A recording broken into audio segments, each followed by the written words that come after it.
이단들이 제일 많이 관심을 가지고 해석하는 성경책이 오늘 우리가 읽은 요한계시록입니다. 몇 년 전에 대전시에 위치한 모 교회에서 요한계시록 전문가들이 모여서 세미나를 열었는데, 그 세미나 제목이 신천지 대책을 위한 요한계시록 세미나라는 그런 세미나를 열었다고 합니다. 이 세미나에 어떤 자매가 참석을 했는데, 과거에 신천지에 빠져 있었던 한 자매가 이 세미나 시간에 이런 간증을 했다고 합니다. 자신이 옛날에는 기존 교회, 정통교회에서 신앙생활을 했는데 목사님들이 요한계시록에 대해서는 설교를 좀처럼 하지 않았다고 합니다. 그런데 신천지에 가보니까 목사님들도 어려워하는 그런 요한계시록을 풀어주었기 때문에 그때부터 신천지에 빠져들었다라고 그런 간증을 했다고 합니다. 이처럼 이단들의 경우는 이 교주를, 자기들이 섬기는 교주를 신격화하고 또 자기들이 속한 이 사이비 단체를, 이단 단체를 소개하기 위해서 요한계시록을 잘못 해석하곤 합니다. 그런데 요한계시록을 올바로 해석을 하면은 우리가 이 신앙생활에 큰 도움을 얻게 되고요, 특별히 이 요한계시록을 통해서 올바른 해석을 통해서 예수 그리스도를 더욱더 분명하게 우리가 발견하게 될 줄로 믿습니다. 이 요한계시록은 예수님의 12 제자 중에 한 명이었던 사도 요한이 기록한 그런 성경입니다. 이 사도 요한이 요한계시록을 기록한 때는 AD 95년경이었는데 이때는 이 도미티안 황제라고 하는 사람이 로마 제국을 다스리던 때였습니다. 이 사도 요한은요, 반모섬이라고 하는 곳에 유배를 당했는데 그곳에서 이 요한계시록을 기록을 했습니다. 오늘 우리가 읽은 요한계시록 12장의 말씀은 사도 요한이 이 반모섬에서 자신이 본 환상인데, 이 환상에 보면은 여자가 등장하고 또 여자가 낳은 아들, 그리고 이 여자와 아들을 대항하는 그런 용이 환상 가운데 등장하고 있습니다. 본문을 통해서 하나님이 주시는 두 가지 영적 교훈을 함께 살펴보면서 은혜를 나누기를 원합니다. 본문에서 발견하게 되는 첫 번째 영적 교훈은 사단은 끊임없이 예수님과 교회를 공격하고 대적한다는 사실입니다. 1절에 보시면 한 여인이 등장하는데 이 여인의 모습이 매우 특이함을 우리는 발견하게 됩니다. 이 여인은요, 아주 특이한 여인이었는데 옷을 입었는데 그 옷이 해로 옷을 입었고요, 이 여인의 발 아래에는 달이 있었고 이 여인의 머리에는 12개의 별로 된 면류관을 머리에 쓰고 있는 그런 여인이었습니다. 이 여인은 교회를 상징하는 합니다. 이 여인은 교회를 상징하는데 구약 시대와 신약 시대를 통틀어서 하나님의 구원받은 백성들의 공동체, 즉 교회를 상징하는 것이 이 여인인 것입니다. 창세기 37장 9절에 보면은 이런 말씀이 있습니다. 요셉이 다시 꿈을 꾸고 그의 형들에게 말하여 이르되 내가 또 꿈을 꾼즉 해와 달과 11별이 내게 절하더이다 하니라, 이렇게 말씀하고 있습니다. 여기 보니까 해와 달과 11별이 등장하고 있습니다. 이 구절에서 해와 달은요, 요셉의 부모인 야곱과 라헬을 가리키고 또 11별은 요셉의 11명의 형들을 가리킵니다. 이 구절과 유사하게 예수님 당시의 유대인들은 자신들을 표현할 때 하늘에 있는 해와 달과 별 이미지를 사용했는데 아브라함이 바로 해이고 이삭이 달이며 12개의 별은 야곱의 12아들을 가리킨다고 그렇게 유대인들은, 이스라엘 사람들은 생각했습니다. 그러니까 1절에 등장하는 이 해를 옷 입고 발 아래는 달이 있으며 머리에 12별의 관을 쓴 여자는 이스라엘을 상징하는 표현인 것입니다. 그리고 2절에 보시면 이 여인은 고통 가운데 남자아이를 출산하는데 5절에 보시면 이 남자아이는 장차 철장으로 만국을 다스릴 메시아, 즉 예수 그리스도를 가리킴을 알 수 있습니다. 예수님은 육신적으로 보면은 유대인의 한 사람으로 태어나셨습니다. 따라서 예수님은 1절에 등장하는 여인, 즉 이스라엘 민족이 낳았다라고 말씀할 수 있는 것입니다. 그리고 3절에 보시면 큰 붉은 용이 등장하는데 9절에서 사도 요한은 이 용이 바로 사단이라고 분명하게 설명을 해주고 있습니다. 그리고 4절에 보시면 이 용은요, 사단인 용은 하늘의 별 3분의 1을 꼬리로 끌어다가 땅에 던지고 해산하려는 여자 앞에서 아이가 태어나면 그 아이를 삼키려고 기다리고 있습니다. 이 구절은 사단이 구약시대 하나님의 백성들과 메시아를 핍박하는 것을 상징하는 말씀입니다. 좀 전에 이 여인이 머리에 쓰고 있는 12별은 이스라엘의 12지파를 가리킨다고 말씀을 드렸습니다. 그러니까 하늘의 별 3분의 1을 용이 그 꼬리로 끌어서 땅에 던진다는 표현은 사단이 이스라엘 민족을 핍박하는 것을 뜻하고 있습니다. 메시아에 대한 사단의 공격은 이스라엘 민족 역사를 통해서 계속 이어져 왔습니다. 사단은요, 장차 유대 민족 가운데서 특별히 다윗의 자손을 통해서 메시아가 탄생할 것을 알았기 때문에 유대 민족과 다윗의 자손을 통해 메시아가 출생하지 못하도록 안간힘을 썼습니다. 예를 들어서 이스라엘 민족이 애굽의 종로를 탈 때 이스라엘 백성 가운데 남자 아이들은 태어나자마자 나일강에 던져 죽였고요.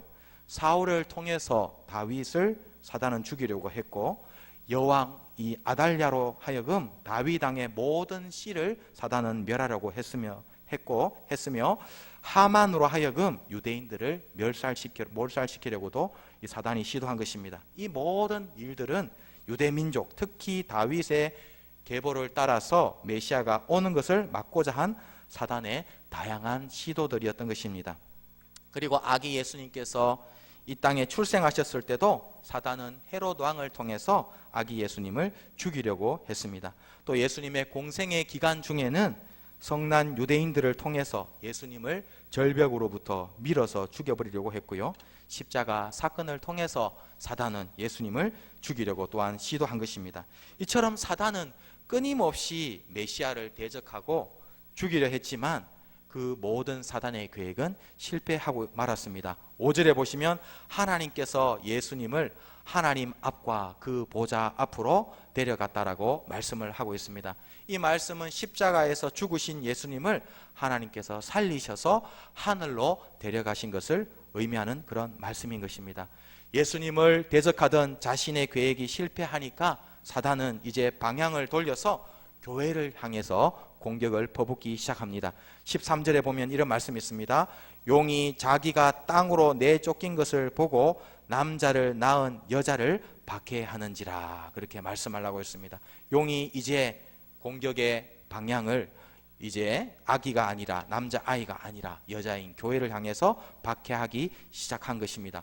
그러므로 예수께서 하늘로 성천하신 후부터 이 땅에 다시 오시는 재림의 때까지 이 땅에서 교회는 사단의 공격 대상이 되는 것입니다.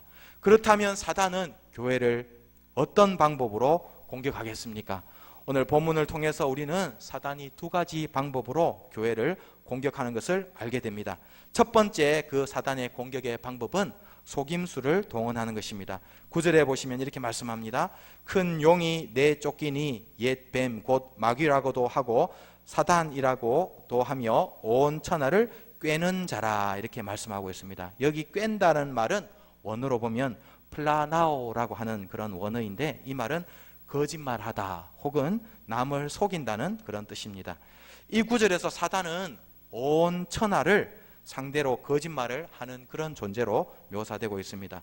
지금도 사단은 온 세상에 있는 사람들에게 거짓말을 통해서 그들을 영적으로 미혹하고 하나님으로부터 멀어지게 만들고 있는 것입니다. 예수님도 요한복음 8장 44절에서 사단에 대해서 이렇게 말씀하셨습니다. 너희는 너희 아비 마귀에게서 났으니 너희 아비의 욕심대로 너희도 행하고자 하느니라.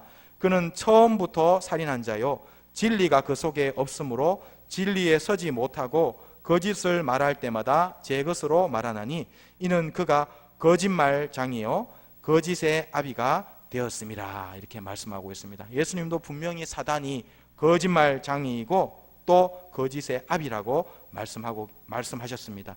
사단이 거짓말로 인류를 속이고 하나님으로부터 멀어지게 하는 것을 우리는 창세기를 통해서도 분명히 보게 된 것입니다. 창세기에 등장하는 사단의 하수인인 뱀도 하와에게 접근하여서 거짓말로 하와가 범죄하게 하고 결국 하나님으로부터 멀어지도록 만들었습니다. 하나님은 아담과 하와에게 선악과를 먹으면 반드시 죽을 것이라고 말씀하셨는데 뱀은 선악과를 먹어도 절대로 죽지 아니할 것이라고 하와에게 거짓말을 한 것입니다. 이처럼 사단은 거짓말을 통해서 사람들을 속이고 사람들이 죄를 짓게 하고 멸망길로 인도하는 것입니다. 지금도 이런 사단의 전략은 조금도 변하지 않았습니다. 그 한 가지 예가 바로 드라마나 영화와 같은 대중 매체를 통한 사단의 공격 방법입니다. 최근 드라마나 영화를 보면 환생이 단골 주제로 등장하는 것을 많이 보게 됩니다. 작년 1월에 막을 내린 드라마가 있는데요. 도깨비라고 하는 그런 드라마가 있습니다. 여러분도 이 도깨비라는 드라마를 보신 적이 있는지 모르겠는데요. 이 도깨비라는 드라마가 바로 이 환생을 주제로 한 그런 드라마입니다. 이 도깨비의 시나리오를 보면요.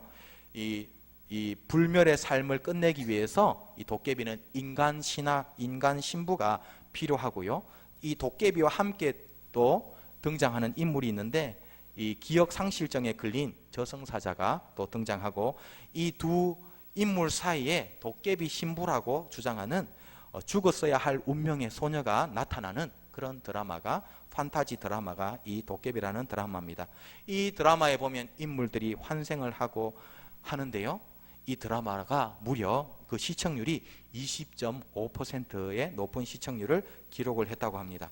우리가 잘 아는 유명한 배우들이죠. 공유라든지 또 김고은, 이동욱과 같은 그런 화려한 배우들이 등장했어요. 많은 사람들의 관심을 끈 드라마가 이 도깨비라는 드라마입니다. 그런데 이 드라마는요, 사람들이 정말 즐겁게 보고 재밌게 보고 시청률이 20%에 육박했는데 전혀 성경적이지 않은 드라마이고, 죽은 사람이 다시 환생하여 새로운 삶을 살 수 있다는 거짓된 생각을 사람들에게 심어주고 있는 그런 드라마입니다. 바로 사단의 거짓말이 그 드라마 속에 녹아들어져 있는 것입니다. 하나님은 어떻게 말씀하셨습니까? 하나님은요, 인생은 단 한 번의 기회밖에 없다라고 분명히 성경을 통해서 말씀하셨습니다. 윤회라든지 환생이라고 하는 것은 사단의 거짓말에 불과한 것입니다. 인생은 누구나 한 번밖에 살지 않고 죽게 되면 천국에 가거나 지옥에 가는 두 길밖에 없는 것입니다. 이처럼 지금도 사단은요, 온갖 거짓말로 온 천하를 속이고 꿰며 멸망길로 인도하고 있는 것입니다. 그러므로 교회는 이런 사단의 거짓말에 대항하여 참된 진리를 선포해야 될 줄로 믿습니다. 그리고 성도는 어떤 존재입니까? 진리를 사수하고 진리를 선포하는 사람이 바로 성도인 것입니다. 그러므로 성도는 입술에 거짓을 절대 담아서는 안 되는 것입니다. 거짓은 성도에게 절대로 어울리는 것이 아닌 것입니다. 잠언 30장 7절 8절에서 하나님의 사람인 아굴은 이런 기도를 하나님께 드렸습니다. 이렇게 기도했습니다. 내가 두 가지 일을 주께 구하였사오니 내가 죽기 전에 내게 거절하지 마시옵소서. 곧 헛된 것과 거짓말을 내게서 멀리 하옵시며, 이렇게 말씀했습니다. 우리는 성도로서 우리 입술 가운데 참된 진리만 담기를 원합니다. 거짓을 버릴 수 있기를 주님의 이름으로 축복합니다. 나라마다 관심사가 많이 다르다고 합니다. 독일 사람들은요, 상점에서 물건을 살 때 이 상점 점원에게 제일 먼저 묻는 질문이 이런 질문을 한다고 합니다. 이 물건 얼마나 오래 쓸 수 있습니까? 독일 사람은 그렇게 질문을 한다고 합니다. 근데 일본 사람들은요, 또 좀 다른 질문을 한다고 합니다. 상점에서 물건 살 때 일본 사람들은 이 물건 신제품입니까? 이렇게 물어본다고 합니다. 그렇다면 우리 한국 사람들은 상점에서 물건을 살 때 제일 먼저 무엇을 묻겠습니까? 여러분은 물건 살 때 제일 먼저 무슨 질문을 하십니까? 한국 사람들은요, 이거 진짜입니까?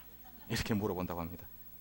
얼마나 가짜에 속고 살았으면은 이런 질문을 하겠습니까? 이거 진짜입니까? 이거 진짜 맞습니까? 이렇게 물어본다고 합니다. 가만히 보면 우리나라 제품 중에 많이 들어있는 말이 참, 진짜, 순, 100%, 원조, 이런 말들이 붙은 제품들이 우리나라 제품에 유난히 많이 있는 것을 발견하게 됩니다. 가짜 기름, 짝퉁 가방, 가짜 명품 얼마나 많이 있습니까? 이런 것들이 가짜가 판치다 보니까 사람들은 물건 살 때 이거 진짜 맞아요? 이렇게 물어본다는 것입니다. 그런데 사람들은 물건을 살 때만 진짜인지 가짜인지를 묻고 있는 것 같지 않습니다. 세상 사람들은요, 주일날 성경책을 옆에 끼고 교회를 향하는 우리들을 향해서 마음색으로 이런 질문을 하고 있는 것입니다. 당신 진짜 그리스도인 맞습니까? 당신 진짜 그리스도인입니까? 우리 모두는 진짜 그리스도인입니까? 참된 그리스도인이 될 수 있기를 원합니다. 우리 모두는 이름만 있는 가짜 그리스도인이 아니라, 입만 벌리면 거짓말을 하는 그런 가짜 그리스도인이 아니라 하나님의 복음 진리를 담고 삶 속에서 진실을 말하는 진짜 그리스도인이 될 수 있기를 주님의 이름으로 축복합니다. 교회를 공격하는 사단의 두 번째 방법은 하나님의 백성을 참소하는 것입니다. 10절 이렇게 말씀합니다. 이제 우리 하나님의 구원과 능력과 나라와 또 그의 그리스도의 권세가 나타났으니 우리 형제들을 참소하던 자, 곧 우리 하나님 앞에서 밤낮 참소하던 자가 쫓겨났고, 이렇게 말씀하고 있습니다. 대표적인 경우가 바로 성경에 등장하는 욥입니다. 사단은 하나님 앞에서 욥을 참소하되 밤낮으로 참소를 했습니다. 사단은 욥이 하나님을 경외하는 것은, 이 욥이 하나님을 경외하지만 하나님, 이것은 욥의 순수한 마음으로 우러난 행동이 아닙니다. 하나님께서 욥을 물질적으로 축복하시니까 욥이 하나님을 경외하고 하나님을 사랑하는 거 아닙니까? 물질을 거두가면은 욥은 절대로 하나님을 사랑하지 않을 것입니다. 이렇게 이 사단은 욥을 하나님 앞에서 참소했습니다. 그리고 욥이 자신의 자녀들과 전 재산을 잃은 후에도 하나님께 입술로 범죄하지 않자 사단이 이번에는 하나님께 욥을 참소했는데, 어떻게 참소했냐면, 하나님께서 욥의 건강을 안 쳤으니까 그래도 욥이 범죄하지 않은 것 아닙니까? 그렇게 욥에 대해서 참소를 했습니다. 욥에 대해서 사단이 밤낮으로 참소한 것처럼 사단은 지금도 성도들에 대해서 밤낮으로 참소하고 있습니다. 사단은 어떻게 참소하겠습니까? 하나님, 죄를 지은 사람이 마땅히 벌을 받아야 되지 않겠습니까? 하나님, 죄를 지은 사람에게 천국이 어떻게 가당합니까? 하나님, 죄를 지은 사람은 영원한 지옥의 형벌을 받아야 되지 않겠습니까? 이렇게 계속해서 사단은 하나님 앞에서 우리를 대항해서 밤낮으로 참소하는 것입니다. 성도들을 참소하는 것은 사단이 하는 짓입니다. 그런데 안타까운 사실은 교회 내에서도 간혹 이런 참소하는 일이 벌어진다는 사실입니다. 아무개 성도는 이런 잘못이 있고 아무개 성도는 저런 잘못이 있고, 이렇게 쑥덕거리면서 참소하는 성도들이 교회 내에 간혹 있습니다. 세상에 흠이 없는 사람이 어디 있으며 실수가 없는 사람이 어디 있겠습니까? 우리 용현동 교회는 그런 교회가 되지 않기를 원합니다. 성도들에게, 형제에게, 자매에게 어떤 단점이 보이고 실수가 보여도 험담하거나 참소하지 말고 사랑으로 덮어주고 용납해주는 우리 용현동 교회가 될 수 있기를 주님의 이름으로 축복합니다. 잠언 18장 20절과 21절에 이런 말씀이 있습니다. 사람은 입에서 나오는 열매로 말미암아 배부르게 되나니 곧 그의 입술에서 나는 것으로 말미암아 만족하게 되느니라.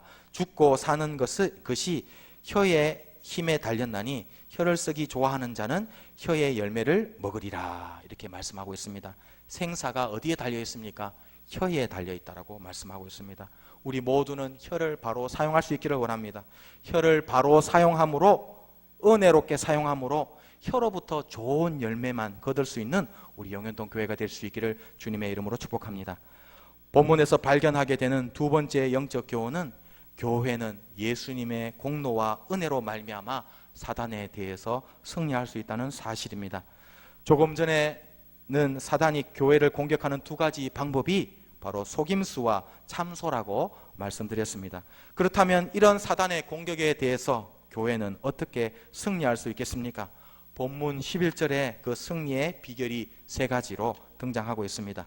첫 번째 승리의 비결은 그리스도의 보혈로 우리는 승리할 줄로 믿습니다. 11절에 보시면 형제들이 어린 양의 피로 사단을 이겼다고 말씀합니다. 사도 요한은 예수께서 십자가를 통해서 사단과의 영적 전쟁에서 승리하셨다고 지금 선포하고 있는 것입니다. 그런데 본문 7절부터 9절에 보면 이 십자가 사건이 단순히 땅에서만 일어난 영적 전쟁이 아니라 동시에 하나님의 군대와 사단의 군대 간에 벌어진 하늘의 전쟁이었다라고 사도 요한은 기록하고 있습니다. 본문 7절부터 9절은 설명하기를 예수께서 십자가 지시는 그 순간 하늘에서는 미가엘과 그의 사자들이 용과 그의 사자들과 전쟁을 벌이게 되는데, 이 하늘의 전쟁에서 미가엘과 그의 사자들이 승리함으로 용과 그를 따르는 모든 사자들은 하늘에서 땅으로 쫓겨났다라고 말씀하고 있습니다. 하늘에서 땅으로 쫓겨났다는, 내쫓겼다는 것은 사단의 힘이 결정적으로 약해졌다는 것을 가리키는 말씀입니다. 예수께서 십자가에서 우리의 죄를 위해서 보혈을 흘리심으로 말미암아 우리의 모든 죄의 값이 지불되었고, 결과적으로 이제 더 이상 사단은 하나님 앞에서 죄 때문에 우리를 밤낮 참소하지 못하는 것입니다. 그러므로 우리는 예수님의 보혈로 말미암아 사단에게 승리할 수 있는 것입니다. 이번 지방선거에서 가장 적은 표차로 당선자가 확정된 곳이 있는데, 강원도 평창군에서 그런 일이 있었다고 합니다. 강원도 평창 군수 최종 개표 결과가 발표됐는데, 이 더불어민주당의 한왕기 후보가 12,489표를 얻었고요. 심재국 자유한국당 후보는요, 여기 비해서 12,465표를 얻었다고 합니다. 그 두 개의 표 차이를 비교를 해보면요, 두 사람 사이의 표 차이는 딱 24표 차이밖에 나지 않았다고 합니다. 그리고 제가 조사를 해보니까 역대 지방선거에서 당락이 딱 한 표 차이로 이렇게 당락이 결정된 사례도요 많이 있었다면 무려 13번이나 그런 경우가 있었다고 합니다. 그런데 사단에 대한 교회의 영적 승리는 이처럼 작은 승리로 승리하는 것이 아니라 넉넉하게 승리하게 될 줄로 믿습니다. 로마서 8장 33절부터 37절에 이런 말씀이 있습니다.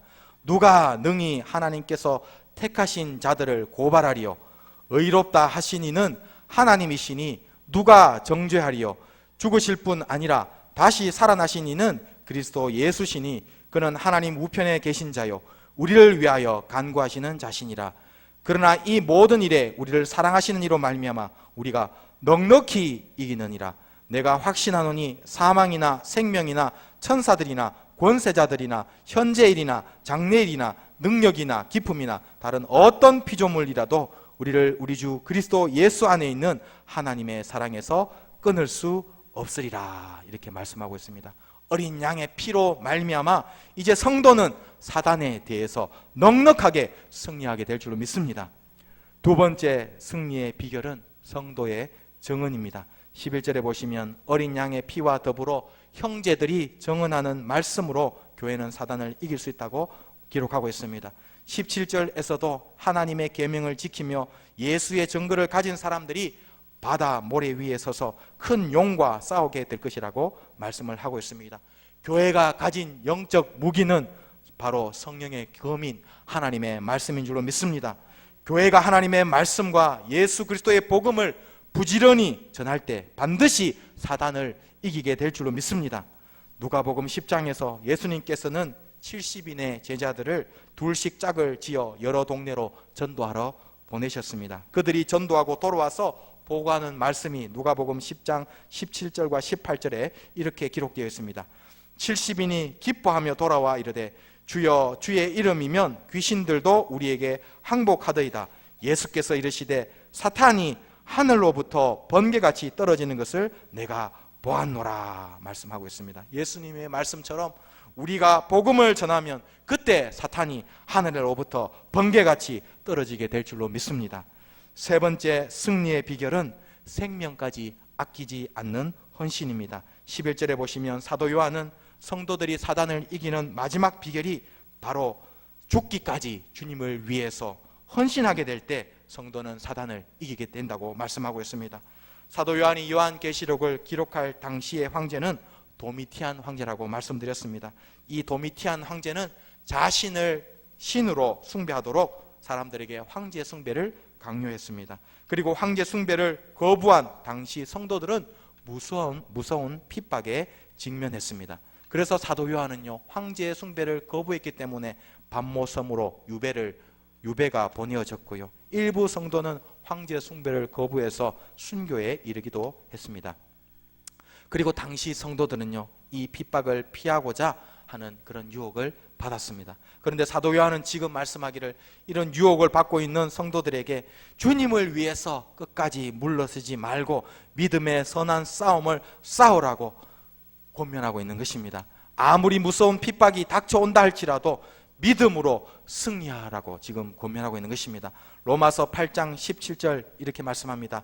자녀이면 또한 상속자 곧 하나님의 상속자요 그리스도와 함께한 상속자니 우리가 그와 함께 영광을 받기 위하여 고난도 함께 받아야 할 것이니라 이렇게 말씀하고 있습니다. 그리스도의 영광에 동참하는 사람이 누구입니까? 바로 그리스도를 위해서 고난받고 헌신하는 사람이 그리스도의 영광에 동참하게 될 줄로 믿습니다. 여러분은 얼마나 주님을 위해서 헌신하고 계십니까? 혹시 여러분은 라오디게아 교회 성도들과 같이 신앙생활하고 있지는 않습니까? 요한계시록 3장 15절부터 19절 이렇게 말씀합니다. 내가 내 행위를 아노니 내가 차지도 아니하고 뜨겁지도 아니하도다. 내가 차든지 뜨겁든지 하기를 원하노라. 내가 이같이 미지근하여 뜨겁지도 아니하고 차지도 아니하니 내 입에서 너를 토하여 버리리라. 물은 내가 사랑하는 자를 책망하여 징계하노니 그러므로 내가 열심을 내라 회개하라 이렇게 말씀을 하고 있습니다. 우리 모두는 주님을 위해서 생명 바쳐 헌신할 수 있기를 주님의 이름으로 축복합니다. 우리나라 말에 파라코라고 하는 말이 있습니다. 여러분 혹시 파라코라는 말 들어보셨습니까? 이 파라코라고 하는 말은 양반집 자손으로서 집안 재산을 몽땅 털어먹는 남봉꾼을 가리키는 말이 파라코라고 하는 말입니다. 일제 식민지 시대 때 안동에서 있었던 일인데요. 이 안동에 당시 파라코가 있었습니다. 유명한 파라코가 있었는데 의성 김씨 가문 김성일 선생의 종가의 13대 종손이었던 김용환이라고 하는 사람이 유명한 파라코였습니다. 이 김용환이라고 하는 사람은요 막대한 재산을 가지고 있었는데 노름을 즐겼다고 합니다. 그래서 당시 안동 일대의 노름판에는 이 김용환이라는 사람이 끼지 않은 노름판이 없었다고 합니다. 초저녁부터 노름을 하기 시작해서 밤새도록 노름을 하고 새벽이 되면은 판돈을 다 걸어가지고 자기가 가지고 있는 판돈 다 걸어서 마지막 배팅하는 것이 이 김용환 이 파라코의 주특기였다고 합니다. 그래서 마지막으로 배팅을 해가지고 배팅이 적중해서 돈을 따면 좋고 만약에 자기 배팅이 실패하면 어떻게 합니까? 그때 이 김용환은요 이런 말을 외쳤다고 합니다. 몽둥이야 이렇게 외쳤다고 합니다. 그러면 몽둥이야 라고 하는 그 말을 신호로 해서요 밖에서 대기하고 있던 도막장 주변에 잠복해 있던 이 김용환의 수하들 20여 명이 몽둥이를 손에 들고 도박장에 들이닥쳐가지고 판돈을 다 덮쳤다고 합니다. 판돈을 자루에 담고 건달들과 함께 이렇게 노름판에서 놀던 파라코가 김용환입니다. 그렇게 노름하다가 결국 이 사람은요 모든 자기의 재산을 다 날려버렸습니다. 종가집도 남의 손에 넘어가게 되었고 수백 년 동안 종가 재산으로 내려오던 이 전답 18만 평 현재 시가로 하면 약 200억이 되는 거액이라고 하는데 그것을 노름으로 다 날려버린 사람이 김용환이었습니다. 그렇게 팔아먹은 전답을 문중의 자손들이 또 십시일반으로 돈을 걷어서 다시 종가에 되사주는 그런 일이 있었다고 합니다. 그래서 사람들은 말하기를 의성 김씨 망해먹은 종손이 우리 집안에 나왔구나 그렇게 혀를 차면서 그렇게 이야기를 했다고 합니다. 그런데도 어쩔 수 없었는데 당시의 종가는 문중의 구심점이었기 때문에 없어지면 안 되기 때문에 종가 사람들이 십시일반으로 노름으로 팔아먹으면 다시 집을 사주고 땅을 사주고 그렇게 했다고 합니다. 그러니까 이 김종환이라고 하는 사람은 주위에서 그 당시에 이 사람은 사람 취급도 하지 않는 그런 사람이었다고 합니다. 이 김용환이라고 하는 사람은요 해방된 다음 해인 1946년에 세상을 그만 떠나고 말았습니다. 그런데 이 파라코 김용환이 죽은 이후에 사후에 밝혀진 일인데 이 사람이 실제로는 만주의 독립운동에 독립자금을 댄 독립투사였다는 것이 사후에 밝혀졌습니다. 그간 탕진했다고 알려진 모든 돈은 만주 독립군에게 군 자금으로 보냈다는 사실이 알려졌습니다. 독립자금을 모으기 위해서 철저하게 자신의 신분을 숨기고 노름꾼으로 위장한 그런 삶을 이 사람이 살았던 것입니다. 그래서 일제의 눈을 피해서 독립자금을 모아서 독립군에게 전달을 한 것입니다. 그래서 김용환은요, 독립군의 군자금을 만들기 위해서 노름꾼이다, 또 주색 잡기를 한다, 파라코다 그런 불명예를 뒤집어 쓰면서도 자기 가족들에게조차도 자신이 하는 일을 철저하게 함구를 했다고 합니다. 임종할 때도 이 사실을 알고 있었던 독립군 동지가 머리맡에서 이렇게 말했다고 합니다. 이제는 이 사람들에게, 가족들에게 당신이 한 일을 다 사실대로 말해도 되지 않겠느냐, 그렇게 말을 했는데 이 사람이 그렇게 말을 했다고 합니다. 조선 사람으로서 당연히 할 일을 했을 뿐인데 내가 지금 와서 이야기할 필요가 뭐가 있느냐라고 하면서 눈을 감았다라고 합니다. 지금도 안동에 가면요, 안동에 독립운동 기념관이 있는데 이 김용환의 일대기가 전시가 되어 있다고 합니다. 우리가 지금 살고 있는 이 나라 대한민국은 그냥 세워진 것이 아닙니다. 일본의 압제에서 고통당하면서 독립을 위해서 피와 목숨을 바친 애국 투사들이 있었기 때문에 이 나라가 지금 이렇게 유지되고 있는 것입니다. 하나님의 나라도 그냥 저절로 세워지는 것이 절대로 아닌 줄로 믿습니다. 교회를 위해서 피와 목숨을 바쳐 헌신한 하나님의 사람들이 있었기 때문에 지금 이 교회가 이곳에 서 있는 줄로 믿습니다. 우리 모두는 그러므로 주님의 교회를 위해서 헌신할 수 있기를 원합니다. 우리 모두가 주님을 위해서 헌신함으로 주님의 몸된 교회를 힘있게 세워나가는 하나님의 사람들이 다 되실 수 있기를 주님의 이름으로 축복합니다.